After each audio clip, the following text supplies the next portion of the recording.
Dans cette vidéo, je vais vous faire mon bilan honnête de l'année 2022. Je vais vous parler de mes objectifs 2022 et nous allons voir ensemble si j'ai pu tout atteindre. Je vais ensuite vous présenter mes objectifs 2023 et pour finir, je vais vous donner mon feedback global de l'année 2022.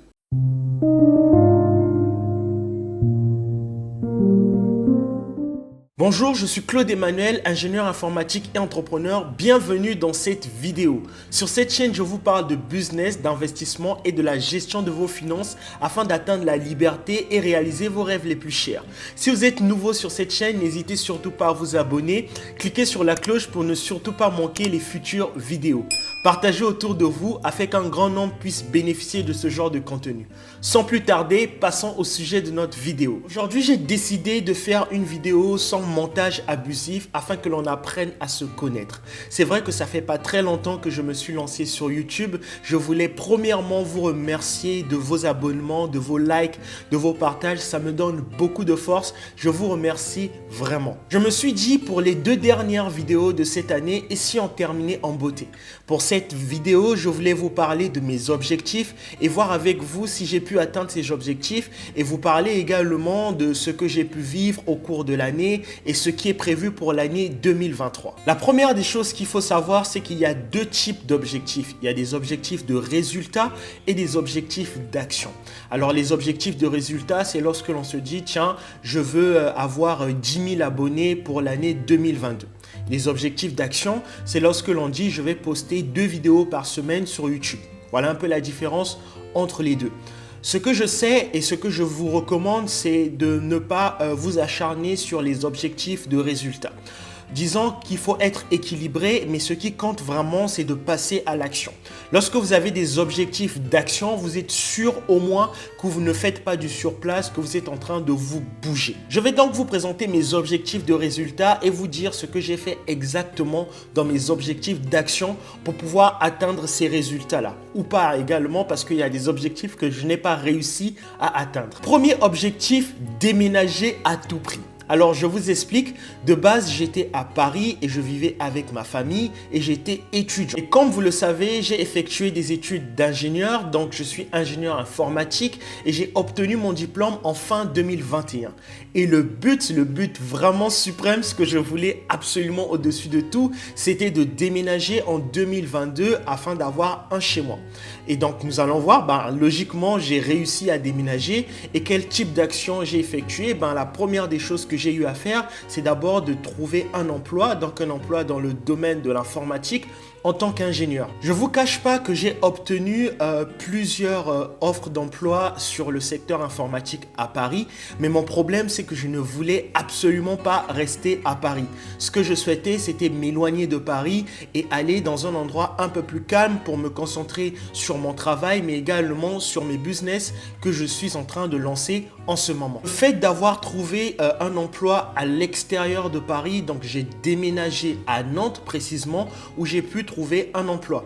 Le fait de l'avoir fait, ça m'a permis déjà d'atteindre cet objectif. Et ce qui est intéressant, c'est que lorsque j'ai trouvé mon emploi, l'emploi m'a permis également de trouver une maison très facilement parce que c'est mon entreprise, enfin là où je travaille, c'est eux qui se sont occupés de mon déménagement. Déménager, objectif atteint. Objectif numéro 2, trouver un emploi après l'obtention de mon diplôme. Alors ce qu'il faut retenir, vous savez déjà que j'ai pu avoir mon emploi, mais je vais vous expliquer un peu comment ça s'est passé et les actions que j'ai eu à effectuer. C'est logique, lorsque l'on est diplômé, en fait, on essaye de postuler un peu partout. Mais pour moi, ça a été assez particulier parce que de base, j'étais en alternance dans une grosse boîte sur Paris. Et en fait, le fait d'avoir travaillé dans ce genre de boîte, ça m'a directement permis d'avoir des offres d'emploi sur LinkedIn. Après, c'est vrai que j'ai postulé un peu partout, mais sincèrement, ce qui a vraiment fait la différence, c'est mon travail dans cette boîte, le fait que j'ai eu vraiment à me démerder, à me casser le cul dans cette boîte et que ça m'a permis d'avoir des offres d'emploi vraiment à foison sur LinkedIn, c'était impressionnant. Objectif, trouver un emploi après l'obtention du diplôme atteint. Objectif numéro 3, faire du sport 3 fois par semaine. Alors là, je vous le dis sincèrement, je n'ai absolument pas pu le faire et honnêtement, je suis assez déçu là-dessus. Je pense que vous me connaissez maintenant, je ne me donne jamais d'excuses. Pour moi, je ne l'ai pas fait, un point, un trait. Après, s'il faut expliquer pourquoi ça s'est passé comme ça, de temps en temps, j'allais à la salle de sport, mais c'était une toute nouvelle vie pour moi. J'ai changé d'endroit, je me suis retrouvé à Nantes. Il fallait que je m'installe, il fallait que j'ai un peu mes repères. Et en fait, j'avais du mal à y aller. Après, en fait, il y a eu l'hiver, etc. En ce moment, il a commencé à pleuvoir, etc. Et je n'ai pas pu le faire. Et honnêtement, c'est l'une des choses que je regrette parce que, vous imaginez bien, j'ai pris du poids, j'ai pris quasiment 9 kilos. Et aussi, j'ai eu à ressentir un grand changement lorsque j'ai créé ma chaîne YouTube parce que j'étais entre plusieurs feux. Je travaillais toute la journée, j'enregistrais des vidéos le soir, je travaillais sur des business en amont. Ça me prenait énormément de temps. Le week-end, je me reposais rarement. J'étais business, travail. Et en même temps, je passais des certifications. Donc, ça m'a pris quasiment tout mon temps. Du coup, je n'allais pas à la salle de sport. Objectif, faire du sport 3 fois par semaine. Pas atteint. Objectif numéro 4, commencer à faire de la boxe et du tennis. Vous l'avez très bien compris sur l'objectif numéro 3. Je n'ai pas pu le faire parce que j'étais vraiment saturé et je pense que là, je ne vais pas rabâcher les mêmes choses. On va passer à la suite. Alors, objectif numéro 4, commencer à faire de la boxe et du tennis. Pas atteint. Objectif numéro 5, lancer sa chaîne YouTube. Là, on sait très bien, j'ai pu le faire, j'ai qu'un seul regret, c'est de ne pas avoir commencé plus tôt. Comment ça s'est passé pour la chaîne? En fait, j'hésitais beaucoup, je me demandais comment j'allais m'organiser, comment j'allais enregistrer des vidéos. De base, je suis quelqu'un de perfectionniste, je voulais tout avoir avant de commencer. Et en fait, du jour au lendemain, je me suis dit, trop c'est trop, il faut que tu passes à l'action, aujourd'hui et maintenant. Et du coup, j'ai commencé à enregistrer des vidéos. J'ai commencé de base avec des vidéos, des longues vidéos. Après, je suis passé sur les shorts et j'essaye d'alterner entre les deux. Et je suis très content parce que en quelques mois, je me disais que ça allait me prendre du temps. Là, en ce moment, je pense qu'on est bientôt à 200 abonnés et je suis très content. C'est grâce à vous. Je vous remercie. En parlant des actions que j'ai eu à poser, en fait, c'est très simple. Je me suis connecté sur YouTube, j'ai créé un compte Gmail, et j'ai créé ma chaîne et tous les jours, je me bats à enregistrer des vidéos. En termes d'organisation, comment je m'arrange? En fait, je choisis des jours spécialement pour rédiger les scripts de mes vidéos. Ensuite, je choisis des jours pour enregistrer ces vidéos et ensuite des jours pour pouvoir monter les vidéos et les programmer. Ça me permet de me structurer et de ne pas faire n'importe quoi parce qu'en fait, je vous le dis, avoir une chaîne YouTube et avoir d'autres activités en amont, c'est vraiment pas facile. Ça demande de l'énergie, il faut être déterminé, il faut avoir son pourquoi et savoir pourquoi on le fait. Objectif numéro 5, lancer sa chaîne YouTube. Atteint. Objectif numéro 6, lancer un business de formation en ligne. Alors, ce n'est pas encore officiel. Là, je suis en train de monter la vidéo. Nous sommes le 23 décembre. Alors, on va dire que ce sont mes objectifs de l'année parce que la semaine prochaine, je vous prépare ma toute première formation en ligne. Je suis très heureux de lancer cette formation parce que j'ai beaucoup travaillé là-dessus. Vous saurez très bientôt de quoi ça parle. Voilà, c'est officiel, vous le savez maintenant. J'ai donc réussi à lancer un business de formation en ligne. Je voulais vraiment me focaliser sur ce que je savais, sur mon expérience et donc je me suis penché premièrement sur la productivité. Je vous parlerai un peu plus de cette formation dans une autre vidéo et si vous ne me suivez pas encore sur les réseaux sociaux, c'est le moment d'aller s'abonner sur Instagram et TikTok pour ne rien manquer. Objectif numéro 6, lancer un business de formation en ligne. Atteint. Voilà, nous avons fait le tour de mes objectifs 2022 et désormais nous allons passer aux objectifs 2023. Pour mes objectifs 2023, je n'en ai pas beaucoup parce que ce sont des objectifs importants et je ne veux pas me disperser et me perdre et c'est ce que je conseille, c'est ce que je vous recommande. Lorsque vous rédigez vos objectifs, ne vous perdez pas à en avoir beaucoup parce que c'est le meilleur moyen de ne pas les accomplir. Premier objectif, ce sera d'atteindre les 1000 abonnés sur YouTube. Alors, en termes d'action, je vais tout simplement changer de méthode. De base, je poste une vidéo YouTube et des shorts tous les jours, donc une vidéo par semaine et des shorts tous les jours. Mais pour 2023, je vais redoubler d'efforts et je vais poster 2 vidéos par semaine, faire un short par jour et faire des interviews. Ça, c'est nouveau et j'ai vraiment hâte. Ça va me permettre de rencontrer des personnes qui m'inspirent, d'aller vers des gens qui ont déjà atteint des objectifs que moi-même je cherche à atteindre. Objectif numéro 2.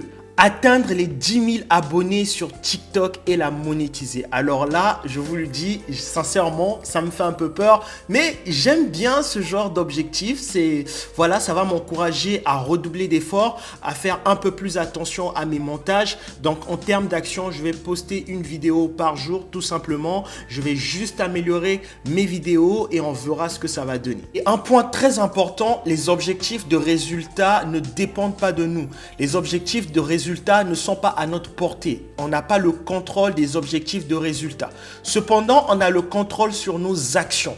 Alors, il faut juste se concentrer sur les actions et ensuite, les objectifs de résultats vont venir. Les objectifs de résultats dépendent de nos actions. Alors, il ne faut pas s'apitoyer sur son sort lorsque l'on n'atteint pas ses objectifs. Il faut être fier d'avoir fait déjà ce que la plupart des personnes ne font pas. Objectif numéro 3, perdre les 9 kilos que j'ai pris.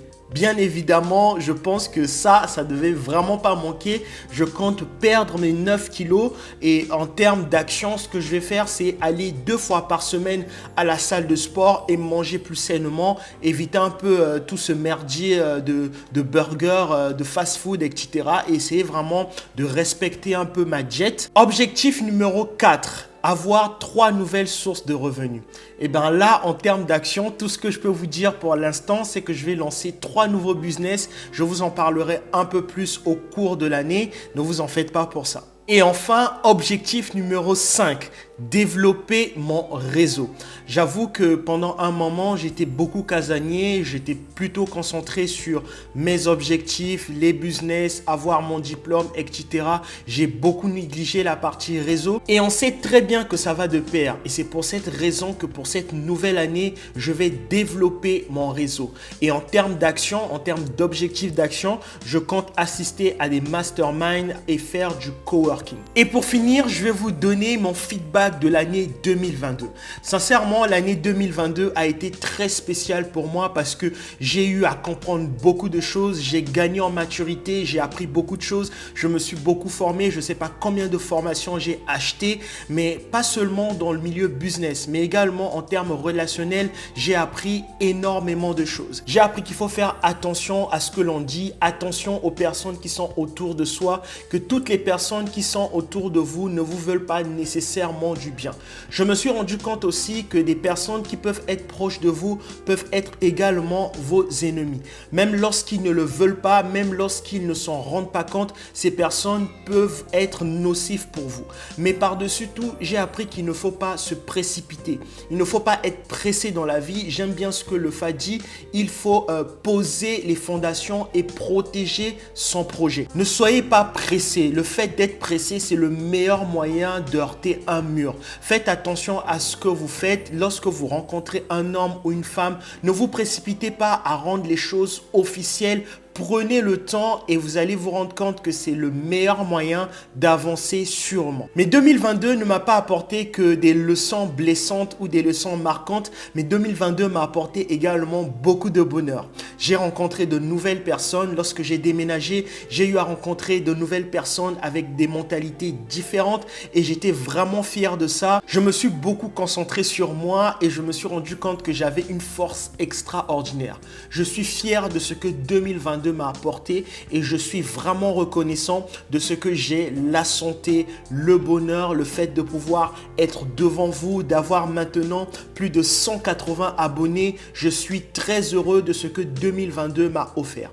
Maintenant, nous allons voir ce que 2023 va nous offrir, mais je suis très enthousiaste et j'ai hâte de voir ce qui va se passer. C'est maintenant votre tour. Qu'est-ce que vous avez tiré de l'année 2022 et qu'est-ce que vous comptez faire pour vous améliorer en 2023? Dites-le moi dans les commentaires et j'irai tous vous lire avec plaisir. Je vous souhaite une excellente année et surtout passez à l'action. C'est le seul moyen de changer les choses et de vivre une année différente. Je vous dis à très bientôt pour une nouvelle vidéo et j'ai hâte d'avoir votre feedback en fin 2023. Bonne année!